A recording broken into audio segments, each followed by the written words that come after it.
ఎవరి మతాన్ని వాళ్ళు పాటించడంలో తప్పే లేదు. నా మతం కరెక్ట్ అనుకోవడంలో కూడా తప్పే లేదు. కానీ ఎదుటి మతం తప్పు అన్నటువంటిది మాత్రం తప్పు. కరెక్టే. ప్రతి ఒక్కళ్ళు నీ మతాన్ని నువ్వు ప్రేమించు, అభిమానించు, గౌరవించు, ఆచరించు. కానీ ఎదుటి మతం తప్పుడుది, లేకపోతే ఎదుటి మతం పట్ల తప్పుగా ప్రవర్తించడం, లేదా నీ మతాన్ని అవతల వాళ్ళ మీద రుద్దడం తప్పు. కొంతమంది, అందరూ చేయరు, కొంతమంది చేసే తప్పుతో అందరికీ సమస్యలు వస్తుంటాయి. ఇప్పుడు తాజాగా జరిగినటువంటి ఒక సంఘటన పెద్ద సంచలనం అయింది.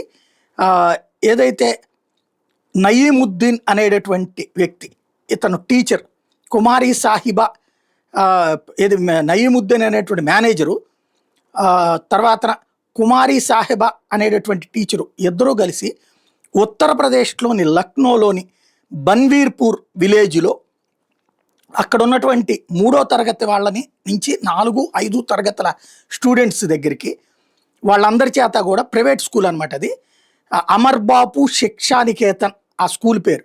ఆ స్కూల్లోని విద్యార్థులందరినీ కూడా ఐలో మహమ్మద్ అని చెప్పి దాన్ని ఇంపోజిషన్గా రాయమన్నారట. అంటే 100 సార్లు రాయమన్నారట. దాన్ని వాళ్ళు రాస్తా ఉన్నప్పుడు ఇంట్లో వాళ్ళు అది చూసి ఏంటి ఇదని అడిగితే మా మాస్టర్ చెప్పారు, మా వాళ్ళు చెప్పారు అనేటప్పటికీ దాని మీద పేరెంట్స్ అందరూ కలిసి అడిగితే పేరెంట్స్కి సరిగ్గా సమాధానం చెప్పలేదు. దాంతో వాళ్ళు పోలీసులకు కంప్లైంట్ చేశారు.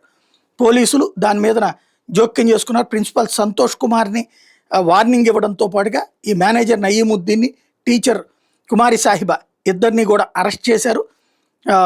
ఇది పేరెంట్స్ ప్రొటెస్ట్ తర్వాత జరిగిందనమాట.